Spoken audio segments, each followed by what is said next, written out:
Good evening, everybody. Welcome to the Mountaineer locker room. Then and now, Greg Christ, along with Frank Fear. Frank, welcome into the show tonight. Always good to see you. And we're moving right along here in the off season, as they call it. And we've got lots of info to discuss and hash out. Got another great guest tonight. And before we go on, I think I told this story. I had Curlin on when I was doing the courtside show. And I think I told this story, but I remember being in my dorm room in Glenville, and I had a buddy there that was a 4-time state champion wrestler at Ripley. He also played linebacker on the football team at Glenville. And he and I were listening to the Oklahoma game on the radio, of course, Jack Fleming. And I never forget when Curlin Beck broke the run down the middle for the touchdown 1-2. And we went berserk, jumping up and down on our beds in the dorm room. And my friend, who obviously didn't know his own strength, tackled me and had me in wrestling holds. And I couldn't even – he had me so knotted up in a wrestling hold I couldn't even submit. That's how bad it was. So I'll never forget that. We were going crazy. And it's going to be fun to talk to him about that tonight. Yeah. Unfortunately, you weren't able to be with us last week. And I was telling the story to the audience last week with Mickey, is that it was one of those games where you remember where you were, and I just happened to be the best man at a wedding, but I wanted to watch that game, so I went into the bar and I was watching the game when in fact we're going to show them tonight. Reshow them both of Curlin's second half touchdowns, one on a pass, one on a run. And a guy comes in and says, "What the hell are you doing? You got to introduce. We're waiting for you to start the celebration." And part of me wanted to say, "Here's Curlin. I'm staying right here, man." But the other part of me said, "I got to get the hell out of here." But I was able to, after I did my formalities, I went back and watched the rest of the game. So it worked out okay. Yeah. Plenty of stories. One of those times you do remember. And like I said, I was in college at the time, and man, I'll never forget it. And you look back on that and you think about history of Mountaineer football, and we've talked about since we do the then and now, we've talked about the foundation being laid for the program, et cetera, et cetera. And, if you think about it, that win out there at Oklahoma really propelled the program, I think, to a whole new level. And it made people believe that, hey, you know what? Why not West Virginia? We can do this here. And I really think that was such a signature win, and one that'll go down probably as one of the greatest of all time in Mountaineer history. Yeah, fantastic. Of course, Curlin had a great season. The season before, he was the leading rusher, and so a lot of weapons. And we were talking the other day, and it's true. You can't when you look at what happens, let's say 3 or 4 years later, and of course we went to the national championship game against Notre Dame. You have to look back and say, okay, what seeds were planted that enabled that? Nothing to take away from the squad that was on the field in Tempe, but the point is the seeds had to be sown. The Indiana story is a little bit different, but those are unusual stories. But typically there's a building process, and people like Curlin and Daryl Talley and Brian Joswiak, all those guys were part of that with a great coaching staff. And it's one of the things that really turns us on, because as you said, that was the then, and it connects to the now. Maybe we should bring him in right now. We're talking about him. As well. Right? Might as well get him on here so we can see him. Absolutely. Yeah. Curlin, it is so great to see you. Thank you for doing this. Thank you for having me. Curlin, we appreciate it. And before we move off of the Oklahoma subject, I know how we felt, Frank and I, that day. Talk about your just for a second here. Talk about your memories and what you think about. I know you think about that game often. I'm sure it's brought up anytime there's Mountaineer fans around. They want to talk about it. But what's your memories of it? What do you remember most about it? Well, I got to go back to '78 when we went out to Oklahoma the second game of the season, and they beat us 52-10.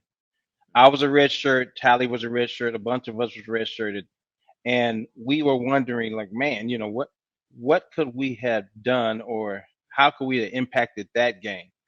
Fast forward to '82, we're in the locker room. Don Nealon is firing us up. And the last thing he said, we're jumping up. He said, we're going to go out there. We're going to do what we're going to do. We came here to do this. And this time the horse is not going to die on the field. And we all stopped and like, the horse died. And it goes back to '78 when one of the horses, they had so many touchdowns. One of the horses died from heat exhaustion. It was 105 degrees. We were standing there coming out for special teams. And a couple of guys up in the stands were like, oh man, it sure is hot out there. And, we looking up, we trying to like not thinking, and we could see the heat rays coming off the field. So, and the thing is, it's just we went out there with a different mindset than we had, and he turned our minds around, and we believed that we could win. We weren't just out there just playing a game, but he had us believing we win because Oklahoma went up 14-0.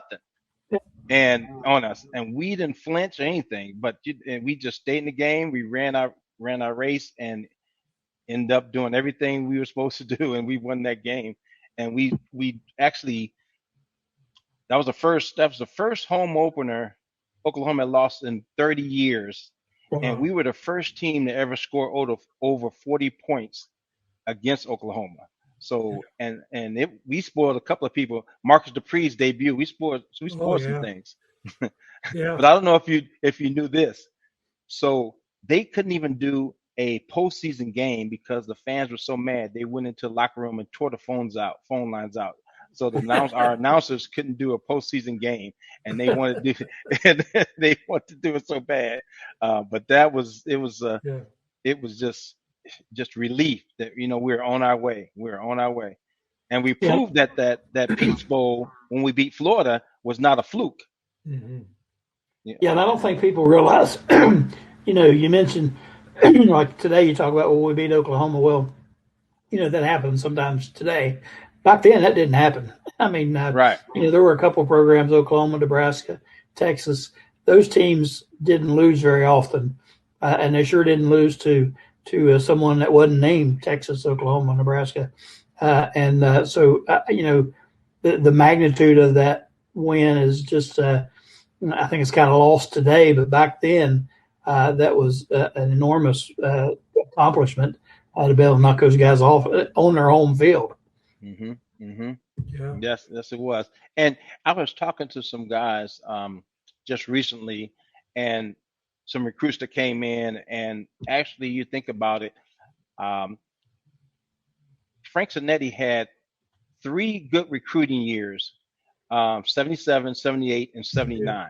And he brought in the building blocks, and then Coach Don Nealon came in and just took those blocks, kind of reshuffled them, and then started the program going uphill, and he changed our mindset and everything. So, but when I was talking to those guys, we were set back and we had to laugh because we were thinking about West Virginia, and all of us had big other recruiting scholarship offers and everything. And we thought about, man, they didn't really have great facilities. And we went to West Virginia, but we ended up turning around and the facilities are number one first class right now. And I was glad when I go back to look at that, we were the teams that actually started their building blocks and now attract everybody.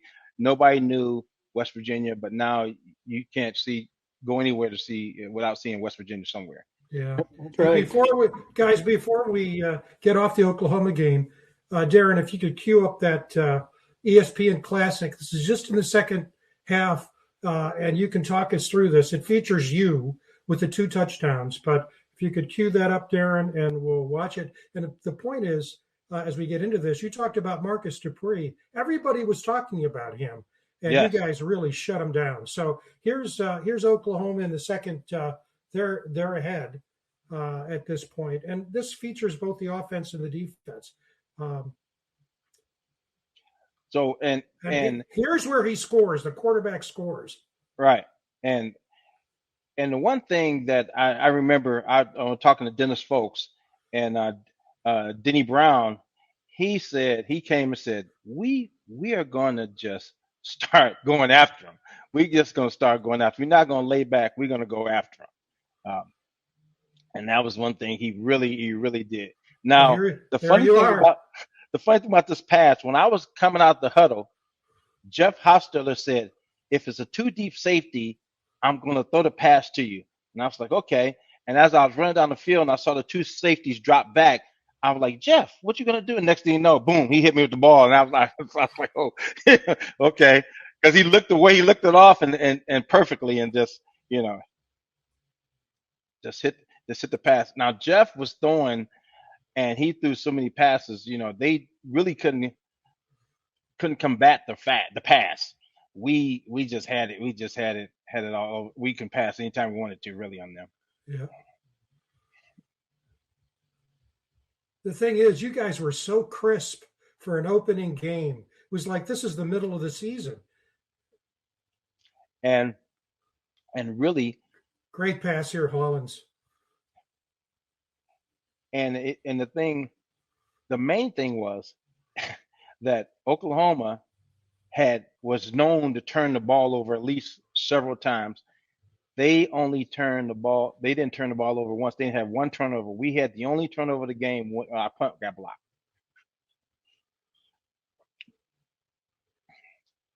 And Jeff was like a seasoned vet. He knew the offense. He picked up right after what Oliver Luck laid down. He picked up, turned it around. But and the funny thing about Jeff Hostetler, if you didn't know, he came in for Blackledge a couple of years and beat us. And when we were up at Penn State, ended up transferring to West Virginia and taking over the helm as a quarterback after Oliver Luck graduated. So that was something interesting about Jeff. Here's the defense comes up really big here.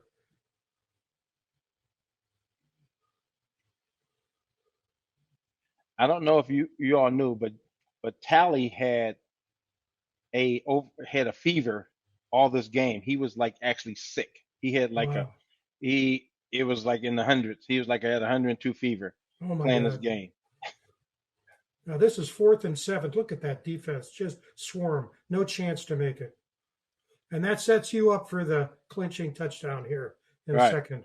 Now, Coach Nealon tells it like this. He says, now, I didn't want to drop Jeff back.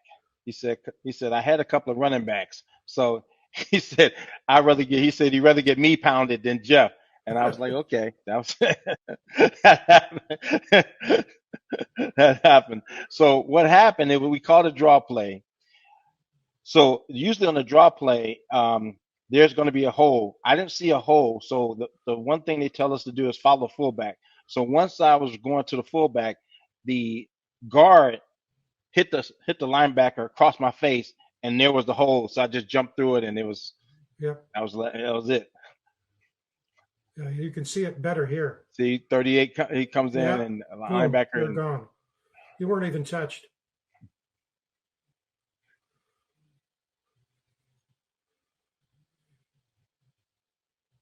Great run.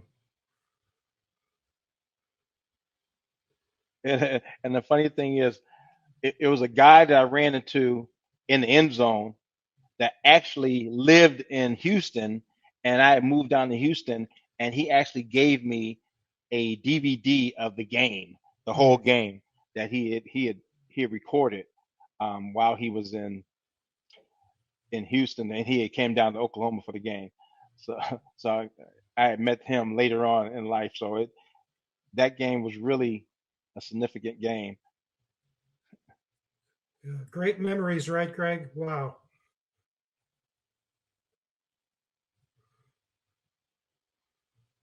And you've probably never watched those highlights maybe once or twice, right? It's funny. My son, my youngest son, he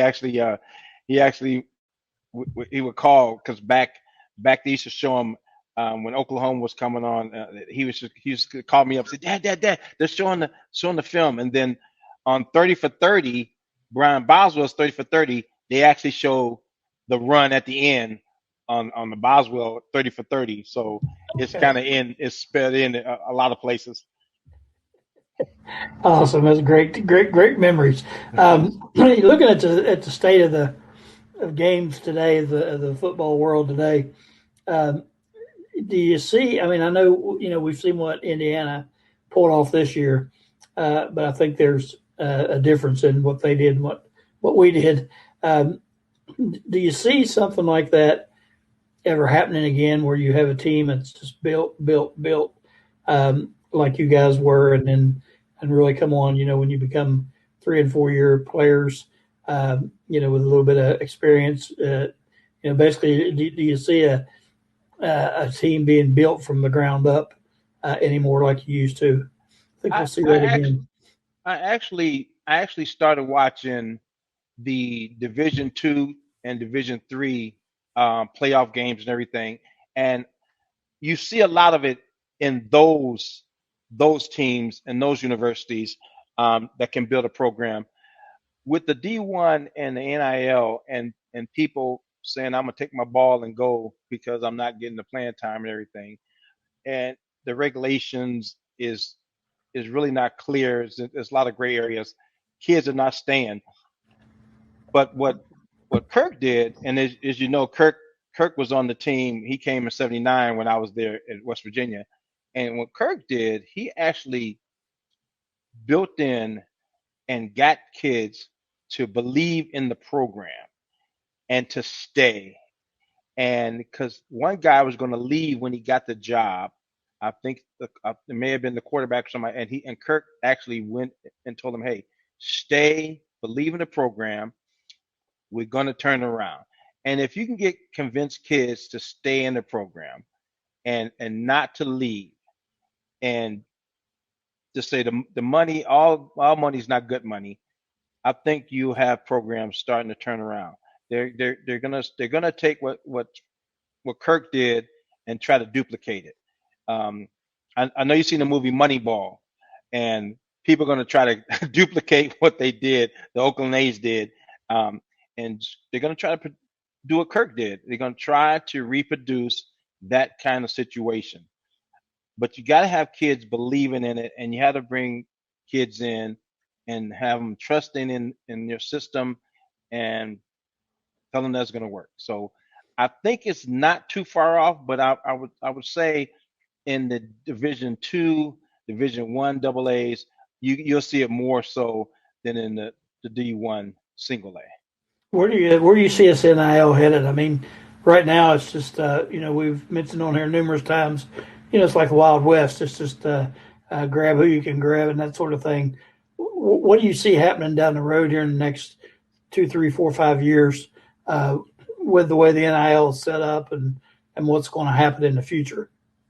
Well, there's a case out there where a kid left and the school invested a lot of money and they're suing the kid. However, how that plays out is really going to tell which way the wind's going to turn the NIL. Most colleges, as you know, Jeff Hostetler is a GM at West Virginia now that's handling the NIL piece of our school. So you're going to the place where you can general managers, you're getting people to manage the money, to try to recruit people and try to stay up with the big deep pockets of the other universities. And the problem is that it's not even across the board. And once they they let the genie out the bottle, it's hard to get it back in. And I think they need to sit down, the powers that be, do some regulation, find out like what's the best for the kids and the program, because basically it's for the kids that's really not going to go pros, so they can have some insurance, and just have a good start. So just see how that's going to work out, and that's what I think they just need to sit down and revisit this whole NIL thing. And I think we've talked about it at nauseum on here. I think as bad as people don't want to hear it, it's going to have to be collectively bargained at some point, and there's going to have to be some ropes put around it. If you saw what happened at Duke, I think you mentioned that with Duke and Miami. Those are same conference, and basically Miami just plucked Duke's two best players, quarterback and receiver, and you feel bad for them in one sense of the word. I really don't feel bad for them, but you feel bad for these programs that do bring these players in and develop them, and really West Virginia hasn't, I don't think yet been really subjected to that degree. But it looks like programs like Duke and your Dukes, your Wake Forest, teams like that are going to suffer the consequences of the big money schools and getting players plucked out like that. And people are shocked that Indiana able to do it, but if you look around and you study it a little bit, Indiana has a huge alumni base, a wealthy alumni base, and they've done it for years in basketball. They obviously focus some attention on football pretty clearly. So the money talks, that's for sure. But hopefully they can get some reins around it. Do you get to attend? Do you come back to Morgantown to watch any games here? I haven't came back to Morgantown, but I did go down to the University of Houston. I have grandchildren there, so I went down and saw the University of Houston game, which was a great game. And I was dressed all in West Virginia attire from head to toe, from the hat to my shoes. Had West Virginia on, and I was and those fans were fun. They were booing everything, but I was loving it. I was loving it. Yeah. Even my grandson and I had the matching West Virginia polo shirts on, and he was walking around with me. So it was great. It was great though. Yeah, if you go pick a road game to go to, that was the one. That's for sure. That was the one. One of our better performances this year. Frank, you want to jump in? Well, yeah, the great conversation, guys. I was just going to add that some of the audience may not know this, but periodically, Curlin, along with Joswiak and Tally and Mike Fox, do a podcast. And we're going to have Mike on again next week. He's actually going to talk Curlin about his idea of what he hopes West Virginia, if they could take the lead, on putting together a deferred gratification program. So, deferred compensation program, where some of the money coming in on nil would be set aside with bona fide investors that can be tapped in later. And Mike will talk about that next week. And that's certainly one way of going about it. One of the other things we should talk about too is that wasn't the only game where you excelled. If you could put in, Darren, Curlin sent us a short clip of a Pitt game. If you could put that in, and we'll look at it. It's a short clip, and then Curlin talk about what it was like playing the arch rival Pitt back in the day. Why don't you just start talking, and the video will come up. So, oh man. So, as you remember, I played Pitt when they had Hugh Green and Ricky Jackson. Well, here it is. There you go. To Curlin Beck. He's got some help. He's got a first down. He's out of bounds. Nice run. 43. We both was undefeated at that time. Break outside, and it's a good block by Wayne Brown. And it just hurts to see this game because we had a chance to win the game with a field goal. But with a bad spot, they gave us a bad spot on it. And we were arguing about the spot, and they put us a yard back. And if we had an original spot a yard up, we'd have won that game, and we would have been 6-0, and Pitt would have been 5-1. It was hard swallowing that loss. And Pitt, I'm originally from Cleveland, so we don't like Pittsburgh at all. So Pitt was just, it was one of those games that, man, it's just another Pittsburgh. It's like, oh, really didn't like it. Frank, am I hearing a Browns fan? I am. I'm a diehard Browns fan. If you was in my house, my mother wouldn't allow any other team. And the funny thing is, my mother said, when I was a senior, my mother said, she said, baby, if you get drafted by Pittsburgh, I'll root for you, but I won't root for the Steelers. And I said, well, Mom, luckily I got drafted by Seattle, so you don't have to worry about that problem. Can't see all my decorations in here, but I got Browns stuff all over the place. Okay. I've been a Browns fan my whole life. I always said, I've told Frank is that, when you're bantering back with friends about who you like and that sort of thing, it's like, I'm a Cowboys fan. I hate the Cowboys. I'm an Eagles fan. I hate the Eagles. But when you say I'm a Browns fan, they go, sorry, man. As of now, that's the only really good thing about it is you don't catch much flack from anybody. Yeah. I just saw a podcast of Barnard. He was talking about the fumble after the drive. That's called the drive. He showed the fumble. He was talking about it. He said he don't know what happened. He was trying to dodge a tackle, and next thing you know, he was in the end zone. The ball was laying there on the right there at the 1 yard line. I felt for him. I've tried to explain to my wife, my kids, the drive, the fumble, Red Right 88. I've tried to explain all those things and how gut wrenching those things are, but nobody seems to feel it except Browns fans. Because that was our year. That was like that was probably been our first Super Bowl. If we'd have held on, it's probably been our first Super Bowl. Yeah, could have very well been. Should have been. A couple of years in a row there.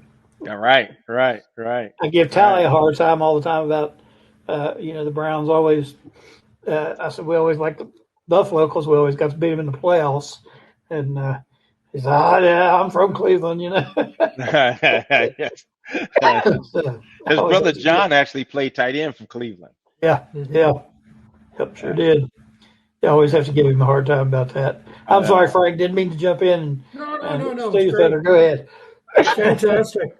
One of the things that we always like to talk about with former players who made history for West Virginia is what's happened in their lives after they left the university. And you mentioned you had grandkids. If it's correct, and we always do research, did your son Wesley he played college ball at New Mexico, didn't he? Yeah. So I got married, had 3 sons.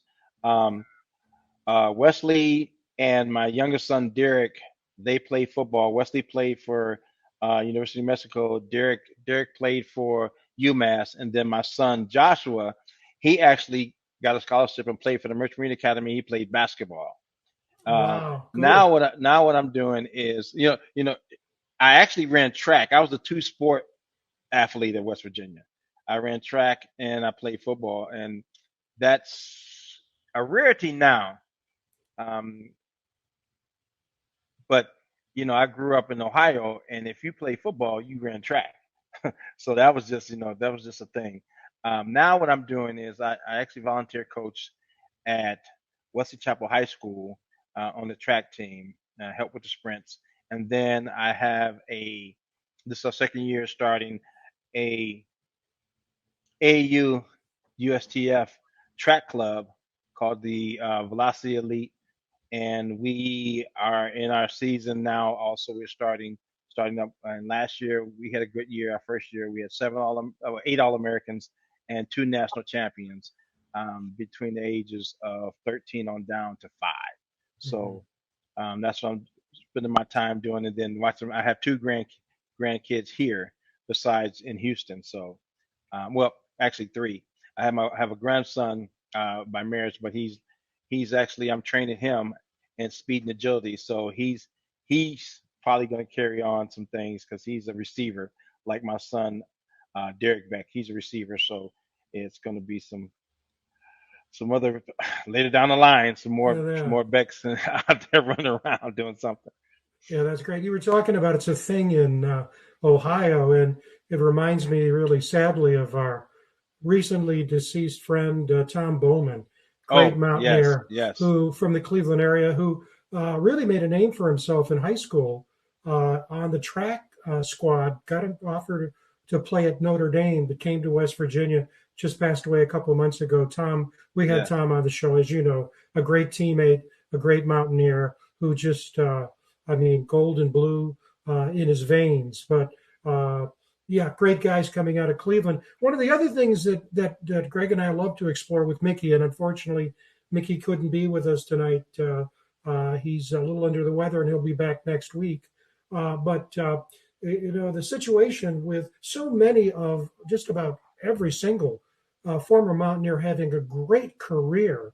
And when we did research on you, there were a lot of words that were described to say what you do. And I'm not at that level, but let's just say I think that you you work in the complexities of human resources and human resource management information system. So if you could describe it so that Greg and I can understand it, tell the audience a bit about what. And you've done it. You had your private company for a while, but you've worked for a variety of corporate. Yeah, talk about it. Well, now I'm 3 years retired, so I'm not doing that now. No, but I started out. Yes, I did start out in the information systems management industry, and I actually ran a company called Arbitron where we sold software for payroll and HR software. And then I worked for a company called Arbitron that used to do TV ratings. I was a manager there. And from there, I started learning computers, and I was interested in computer. And I got my degree in business management, specialized in personnel. So I went from there and started getting interested in the information systems.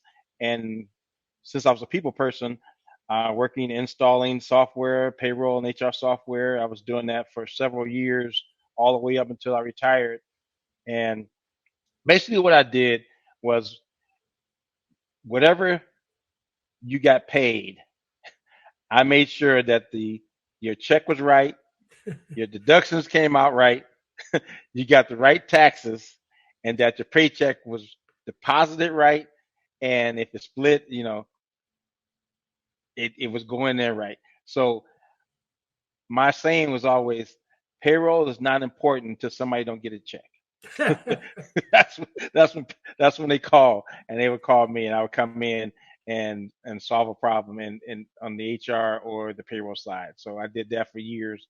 And then recently, before I retired, I was actually the link between your benefits going from your payroll HR system to your benefit provider, like Aetna or your medical or IMAD or something like that, or your pharmacy, and make sure they were getting paid and that they're sending over people that had registered and changed their medical or whatever.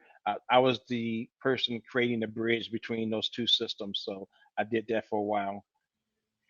Well, Frank, I'm going to jump back in there real quick if you don't mind. Do it, please. Of course, we mentioned Arbitron ratings.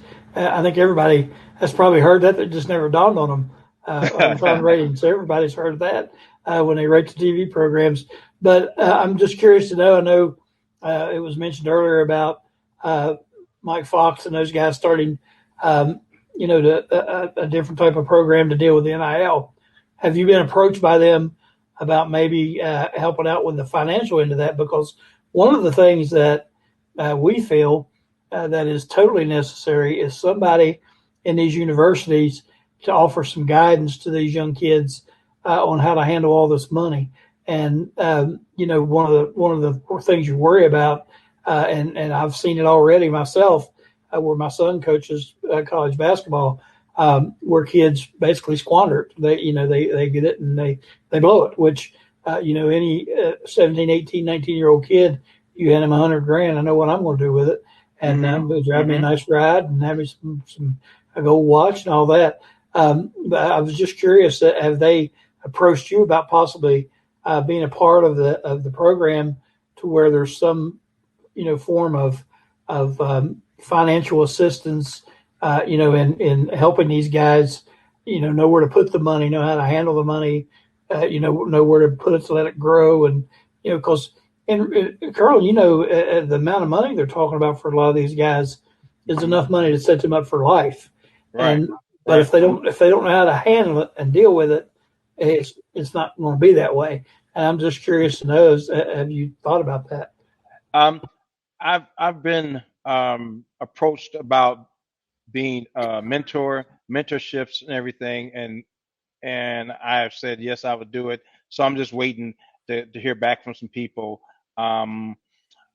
Usually, I missed the last Josiak golf tournament, which you get to talk to Fox and them about that. But then I think this year we're going to have something because if you know, one of our great mentors, Coach Ford, just passed away, and we were at his memorial in D.C.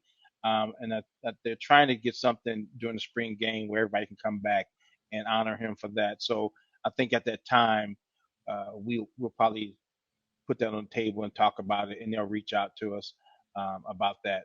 Trying to get waiting to probably they're waiting to they get the I guess the nuts and bolts in place before they start adding people who's available and to reach out. So um, I'm open to it if they need me and mentoring kids because that's also something I do. Frank, you want to jump back in? I'm sorry again. I keep No, on no, keep no, on we just muting you, and then I keep on jumping in and taking your place. no. We go back and forth. But I think this is something that's really important. I was looking at data the other day that was shared with me about what the averages are by position, and it's really phenomenal money at the top end. And to be able to have a system in place where I mean, this is really big time stuff, and it needs to be treated as a big time stuff. And institutions there need to be there to help. It's just not a matter of recruiting these kids and then whatever happens in their lives, their support systems. And so Mike's going to talk about that, his ideas next week, and it's good to hear that there's a lot of there's conversations going on that players are reaching out to football alums like you, and that there is a conversation about deferred compensation, et cetera, et cetera. I think something will happen. Greg and I were talking about this the other day.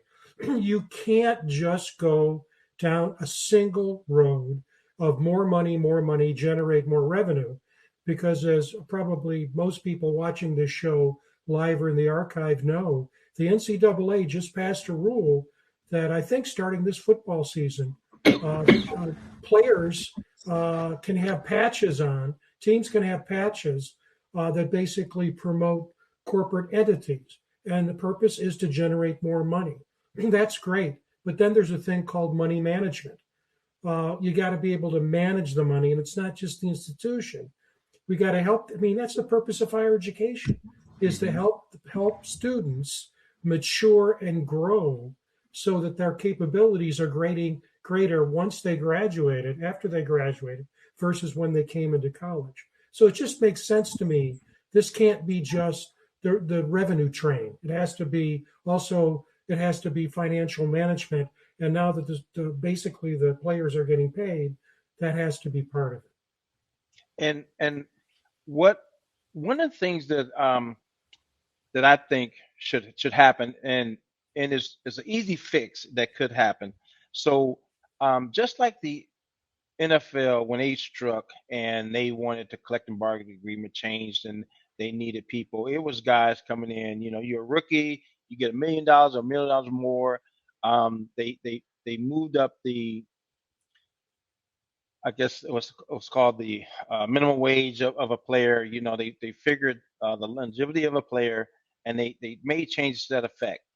In college, not much like the NFL, what they could do is come in and have each incoming freshman or sometime during your course take a financial class and a couple of classes and have somebody teach by a financial professional and kind of help them, guide them so they can get the education.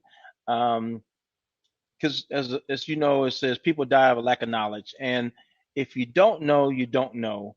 And that's the one thing you have to teach this generation. And you have to put things in place. And I think the easiest thing you could do is get a class or add a class or have somebody come in and pay them to get this class, make it either a one credit like a PE class or something. We all got 1 credit hour if you played a sport in college. They gave you a credit hour, and you can have that come in. And I think if Mike puts that in the mix, I think that'll start off easy fix, because you can get someone to come in, you can hire them, and it could be the different programs that can hire a person and have them come in, use some of the money that you have to pay that person to come in and teach the class during the semester. And because most of us are year-round students now, they're year-round because that's where they're graduating early, but they need to have that class and don't be able to get their money until they actually completed the class with a certain grade in it, so you can make sure they understood what was just taught and how to manage their money. And I think that could be the easiest thing we could do in short term. Well, I'm thinking, Greg, too, a great idea that we've had guys on the show come in as guest lecturers. You think of John Flowers, played basketball. He's a financial manager in Morgantown. Matt Ratcher, back in Ohio. I mean, Matt manages billions of dollars. I mean, there are a lot of guys associated with WVU that could be guest speakers in a course like this. And if I remember correctly, and I don't know if you were affected or you came in contact, for years and years and years, West Virginia had a faculty member who helped athletes, because so many athletes get interviewed, to try to help them in terms of their public relations skills, particularly when they're interviewed on radio and television. She just retired a couple of years ago. Did you ever work with her? Does that name ring a bell? Does that person ring a bell? Well, Don Nealon was the one who told us how they do the interviews. Okay. he gave us, he said, they come and ask you, say, we're going to come up in our little yellow bus, we're going to get off, we're going to play the game, we're going to go back home. He said, that's all you say. There you go. But it's a great idea. What you got is a great idea. And right, it's a quick fix. And it fits. What I'm always interested in as a former faculty member is it fits the purpose of higher education. Mm-hmm. It fits the purpose of what higher education is all about. Yeah, I'm feeling better already, Greg. Yeah, because Coach Nealon actually had me come back, and because I came back to the university to do a speech to some students about life after football and the other choices you have, and he had me come over to the practice and give a little bit of my speech to the players, talking about having other options besides, the NFL, and what you can do. And it went over pretty well. And that's things you have to have. You reach out to players to come back that have went down the road that you're trying to get there, and talk about, okay, what happens once the lights are turned off, once the fans are gone, once you're in that room by yourself and nobody's cheering for you, and you can't walk, you're hurt and everything. What do you do then? Mm-hmm. And what is your options? And mm-hmm. that's what we need, first of all, to talk to those kind of subjects about, those type of things to those people, because everybody's not going to go to the NFL, but you want to do some things to get yourself set up for that. And this NIL money is one way, but also education is the main thing you need of how to use that money to your advantage, where you don't, like you say, spend it all in one scoop, and you can have it long, and you want to think about, okay, when I get 50 and I can't walk, and I'm a teacher and I'm making $55,000 a year, at least I have this money that I can retire when I don't feel like working anymore. When I get in my 60s and I can go around, I have something to leave my people, my loved ones, to help them, to bury me and things like that. Or if I have health issues, to help pay for those and that type of thing. So we really need the education part of that and people coming in. Mm-hmm. Absolutely. Hey, we don't want you to get away without talking about the Mountaineers of today, the football team.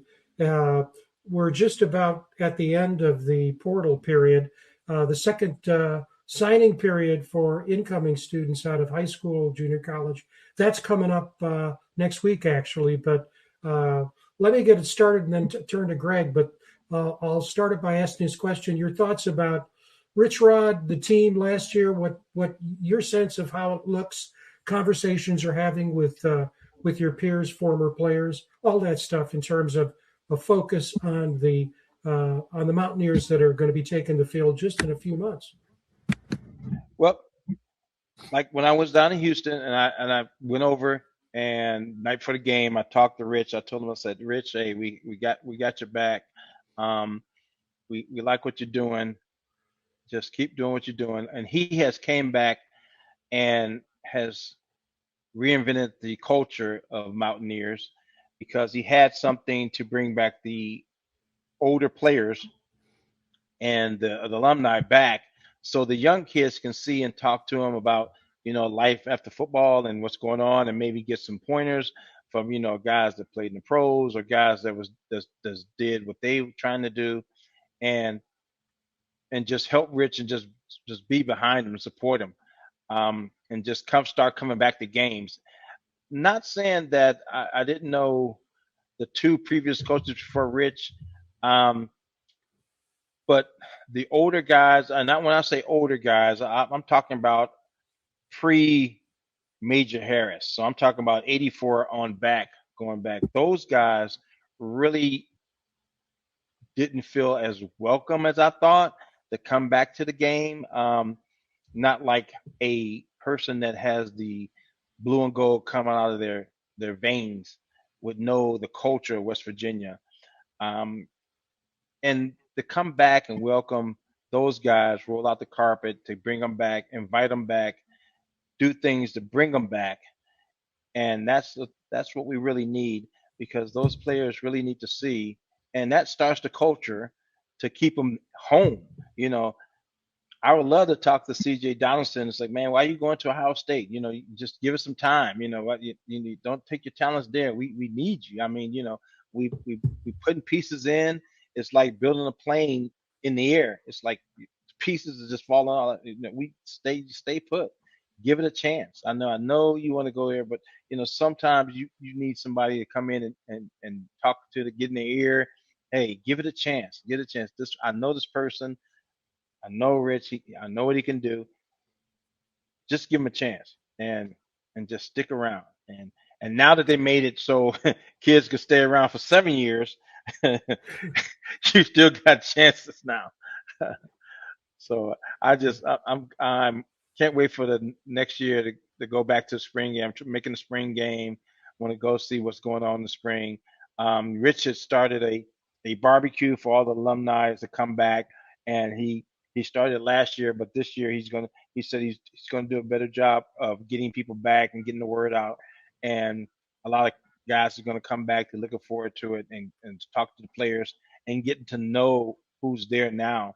And you can put a face with the name. So when they see all the things in the locker room, they're like, okay, oh, these are the guys that built this locker room. These are the guys that put the blood, sweat, and tears out here on the field, Mountaineer field. And this is what we have. And that's the thing you really want. You want to see the people, the legacies, those people, and talk to them and ask them why did you come to West Virginia? What made you stay here? And how was your time at West Virginia? And you can really be honest and tell them and talk to them. And that's, I think, they want to hear, so they can stay and don't want to leave. Like, oh yeah, I don't want to leave, because I know it's much different than when I was there in Morgantown. It's a night. I would go back and coach if I had it. Well, I wouldn't. I don't want to coach. Let me take that back. Because it's just coaching. The coaching thing is like it's just nerve wracking. It's like a 24/7 job. So I take my hat off to Rich and those guys. I'll support however I can. Why don't you jump in there, Greg? Yeah, I was going to say, listen to him talk about the financial end of things, and all the folks we've had on the show here, it just seems like there's a wealth of resources, and I don't mean necessarily financial, but knowledge resources out there from former players, and it's just a network that needs to be put together and utilized. We've got so many people that, Frank, you and I have seen time after time after time. Curlin, no different. Successful business people after their days at WVU obviously know how to, handle life, handle finances, those types of things. Those are resources that are invaluable. And, for these young kids that again are being handed this money, you would hope that the young kid himself would want, that guidance. And, I know they want things. That's what's important to them, but you get across to them that things are not what's most important right now.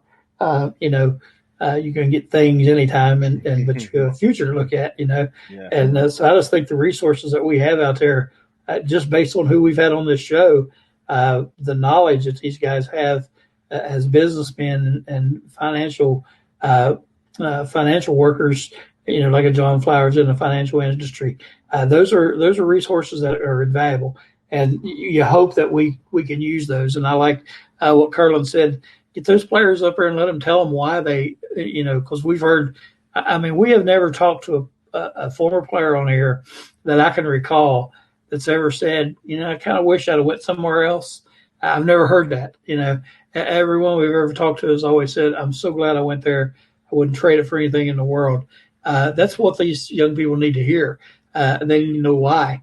And, I can say that to them. Anybody can say it to them. But if it comes from a former player and they tell them why, I think that would go a long way into keeping a lot of them on track. And I think eventually the money's going to, that all is going to play out and get evened out, leveled out to a degree.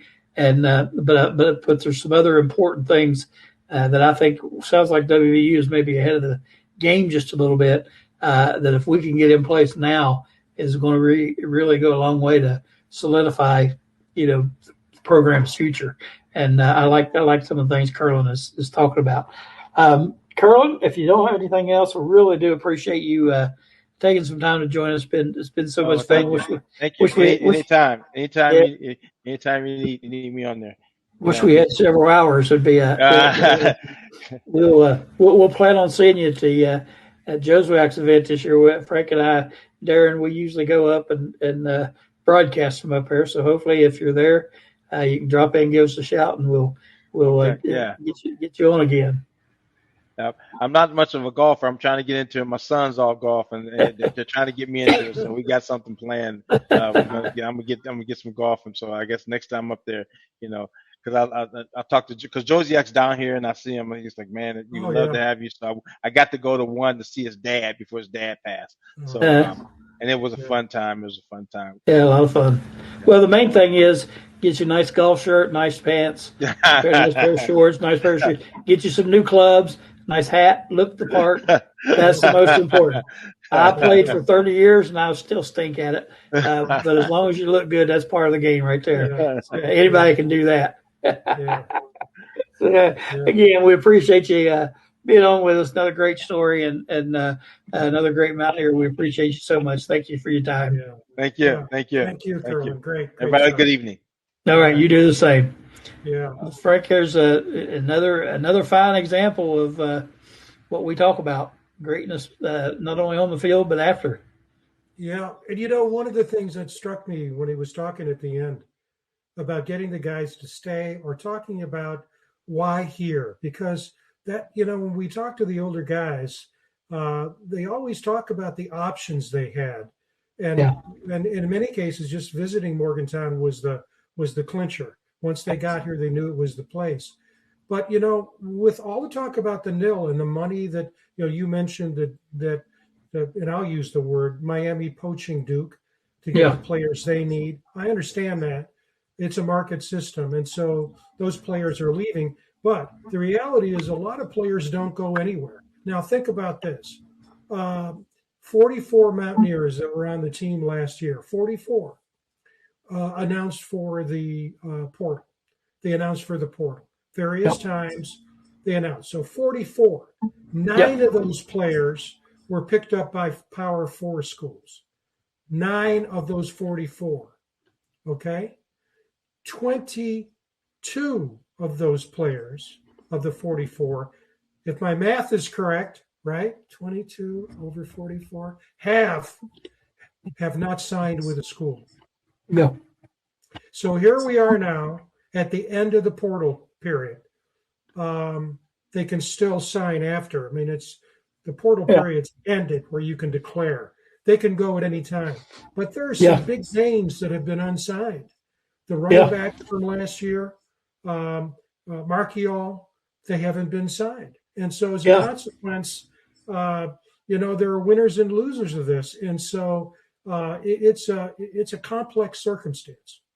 Yeah, and I think they have to, a lot of people have the misconception that just because you jump in the portal, that means you're getting offers from somebody. You're getting money offers from somewhere. That's why you're jumping in. That's not necessarily the case, and I think we can see that just based on this class. And that is, a lot of these guys are floating in the wind out there right now, and where are they? Are they going to get a play at all? And, that's going to be something else that they have to consider. Sure, they can jump in the portal, but are they good enough, to go somewhere else and, get paid, get playing time, whatever. So that's another aspect of this that I don't think a lot of people think of, what happens to those guys. And, if you're a coach and you've got a guy that's, say, a marginal player and he decides to leave your program and go to the portal, explore his options, how do you feel about him coming back? How much loyalty do you think's there? How much can you depend on him? So, yeah, a lot of things go into this that I don't think everybody always thinks about, and that's one of them, and that's it's tough. Some of these kids, it may end up not playing at all, and a lot of them obviously are going to end up going down a level to get a play if it's if playing is what they want. If it's all about making money, then I'm not sure that all of them are going to be satisfied when it's all said and done. Yeah, absolutely. Well, it's tough. What Curlin was saying about coaching is true. It's 24/7. You experienced it. Your son, Sid, is now experiencing it at Winthrop as a director of basketball operations there. And you think about the amount of time these guys spend. It just doesn't end because you've got to recruit. You recruit these kids to come, and then you got to re-recruit them to stay. And so it's a constant thing. We don't want to get away from tonight, though, without talking about basketball. Right. And that's a whole. In some ways, it's a different kettle of fish, but in some ways, it's the same kettle of fish in terms of the nil and all that stuff. And we both follow the Mountaineers. I tell you what, I was nervous last night. I don't know about you, but if Kansas State is not the worst team in the Big 12, I haven't seen the worst team yet. And yet they really struggled. And I'm not trying to criticize K-State, but the fact of the matter was that it was a home game. You're heavily favored, and it was a struggle, and I thought it was going to slip away. Did you have a chance to watch that game? And if so, I did get to watch some of it. I had some other interest in it. One of the players for Kansas State, excuse me for the coughing, but one of the players for the Kansas State team was I don't know if he was poached or just decided to go, but transferred from Miami, and prior to that, transferred from Wheeling to Miami. Marcus Johnson's his name, and he now plays for Kansas State. And he played with my son at Wheeling. I also had a vested interest there. I wanted to check him out and see how he was, but I was surprised that Kansas State not very good, and but also surprised that we struggled a little bit. But you know what, Frank, I've learned in Big 12, any conference, when you win a game on the road, it's a good win. And these teams, it's hard to win these games, and it's especially hard to win on the road because the talent level, for the most part, is so high everywhere that it's not an easy task to win. So, I was happy we got the win on the road, relieved more than anything. I think after watching it that we didn't let it slip away because we were obviously a much better team than they were. We just didn't play that well. Yeah, well, the women found that out last night over at Yeah. Utah. They were Yep. heavily favored against Utah, and they had handled BYU. But with the spread of the Big 12 now, same as the Big 10, they go on the road, and they're on the road for the better part of, or close to a week. Yeah. They had their Utah swing, so they played BYU and then stayed the weekend and played Utah last night, and it really wasn't much of a game. I mean, the women got off to a bad start. Defense was an issue. And then Utah was just hitting the lights out. WVU couldn't hit their threes, and it was just disappointing. And they're going to drop out of the top 25 now. They were number 22. But what's interesting, too, is how the Big 12 scheduled, because last week, the men and women at the same time played Arizona State, the women at home, and then the men on the road. And one of the things that was interesting about that Arizona State game is that Arizona State in Morgantown with the women, they didn't shoot a single free throw. I thought the coach was gracious. She just said, we didn't have a free throw tonight. Not made a free throw. We didn't go to the line. Didn't even shoot one. Yeah. But we're going to repeat that this week because both the men and the women play Baylor, one at home, one on the road. In fact, are they both at home? I think Baylor may be both.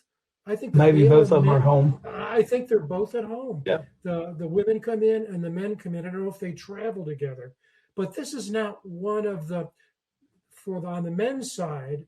It doesn't seem to be one of the classic Baylor teams. WVU will be favored in that. And I just saw today, who was it? It was, I wrote it down actually. Fran Fischella was very positive about WVU. He lives in Fort Worth, I think, does a lot of Big 12 games. And he said, they could go 10-8 in the league. And then Skylar Callahan had an article today, you may have seen it, that says he believes that West Virginia has to have 21 wins to get into the big dance. And he reminded us that WVU had 19 last year and didn't get in. And he says, I don't think 20 is enough. Have you thought about that at all at this point? Maybe it's too early. Well, thinking about it just because of the debacle that was last year, and thinking, we might have to have 25 to get in, but depends on who's on the committee. But I would think that 21 in that conference should get them in. Now, 19 should have got them in last year and didn't. So, you have to watch what you say and what you think. But if you win 20, 21 games and you play in that conference, because, Frank, admittedly, Big 12 might be the best basketball conference there is. I mean, I know some of those teams have struggled a little bit here lately. Excuse me, but when you start at the top of that Big 12, that's a powerhouse conference right on down, and some of your teams that are typically power teams that will be power teams again. I'm sure Kansas, some of those teams, they may not be considered a powerhouse team right this second, but they're an awful good team. And if you win that many games in that conference, playing in that conference, then, not winning conference games, obviously don't play that many, but if you win 21 games and you play in that conference, then I would think you would have to have an awful good shot of getting in. I can't imagine not getting in. But again, probably have to see how things play out, the rest of the way, and, how close some of these blue bloods are to steal somebody's spot. Well, you think about it. Arizona, certainly number one team in the country. They're awfully good. And so is Houston. Houston is a phenomenal. In fact, when you watch Houston, they're well coached. They play really well. It's good to see fans in the stands again for years and years and years. That was a game that was a place where you could go and win. Iowa State is solid, even though they've struggled, both men and women, after the first of the year. West Virginia and Texas Tech, of course. And so those are the teams at the top. And then you got the Kansases and the WVUs, the TCUs, Oklahoma State's sort of in the middle. And I think as I look at the schedule from here on out, it's how they do against the UCFs, the Cincinnatis, the TCUs. But it's good to see Eagles staff playing better. He's had some 20-point games, played really well at Arizona State. And he came and I think, he's won 2 games at home recently with late play. Last night was one of them. Obviously, it can't be just tough because they're guarding him like glue. But I mean, one of the things that has been written about WVU that I'm sure you've read because you're really up on this stuff is that you got to give credit to Hodge to come in and assemble a team the way he has done, getting them to play together, that you can see they enjoy playing together, and different people are stepping up. And even when they really don't have what I would call a bona fide big man, a 6'11", 7-footer in the middle, the way a lot of these teams do. Michigan, for example, Michigan State has 3 big guys that they play. But, the bottom line is that they're playing well together. And with the exception of some hiccups here and there, not bad. Yeah. And so obviously what hurt WVU last year, other than the political shenanigans at the end, was getting beaten by Colorado in the tournament. So that's the other thing. I think no matter where we finish in the regular season, you got to win that first game and hopefully followed up with the second game. So you come out of that tournament no worse than 2-1. Right. But it's exciting to watch, and I know you like the way they play defense. Yeah, I do. I like the way they play. They always said that as long as they play defense like they're playing, they're going to be in games. And they're talented. I mean, if you watch individual players, a lot of talent there. And if they get, you always hear this is coach talk, but you get them clicking all on the same cylinders, they're going to be hard to beat when they're shooting the ball well. If you get Eagle staff, you get Huff, you get some of these guys that are shooting well all at the same time, and they did this a couple of times early in the season. They're going to be hard to beat, and because they do play good defense. And like you said, they started to gel a little bit together. And I don't care how good you are, and you can see this from looking at Iowa State. You're going to have hiccups along the way, and especially in a grueling season like they play. I mean, there's so many games and so many road games and so much travel. I witnessed this with my son, and I'm thinking, how do they have enough energy to even play a ball game? They're flying from this city to that city to this city, and they have one day off here, and then they're back at it, and it just never ends. Just a grind and a grind and a grind, and you're going to have hiccups along the way. And this team is no different. They're going to have hiccups along the way. But it's a talented team, and I really think, this is a team that if it all comes together at the right time, they could be dangerous. And That's right. But like you said, I think it's important that they win the games they should win. They win the games that they're expected to win. Maybe pull one or two that they weren't thinking they would win, and then win a game or two in the tournament, and they're on their way. So I have high hopes for them still. I think it's a talented team. They're a fun team to watch, and I'm impressed, like you said, with what Coach Hodge has done by putting these guys together so late like he has.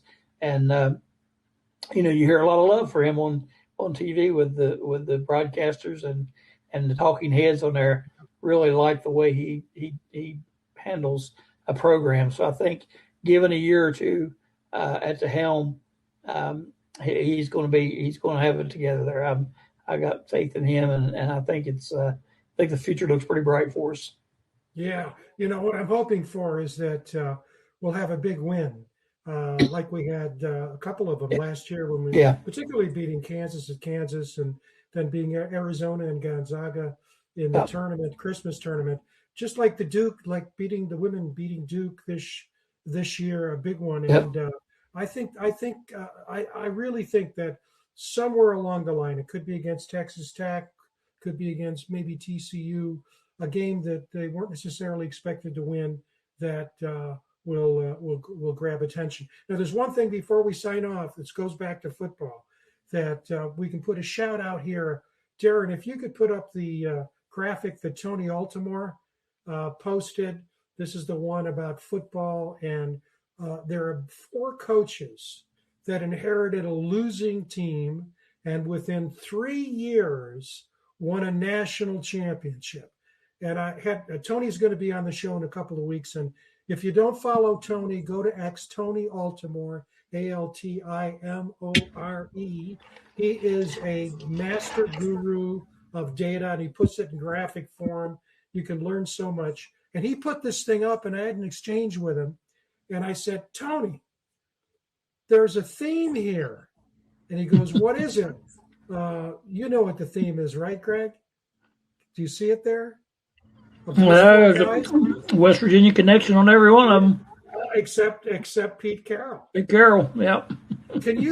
When you think about it, guys, this is one that should be shared on social media. You can clip this going to Tony Altimore on X.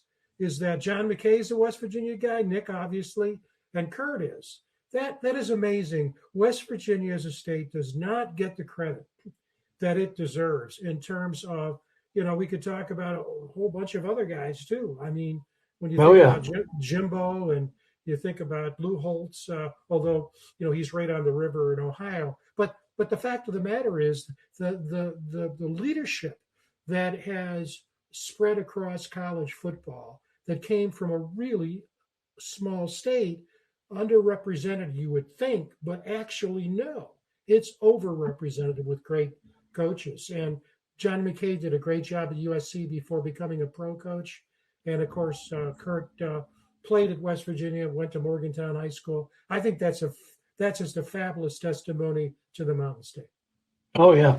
Yep. Like you said, didn't get the attention that it deserves, but I think it gets more and more attention as we go on. We hear it mentioned more and more on these shows on TV all the time. So, yeah, it's a pretty cool stat. And, a lot of West Virginia connection.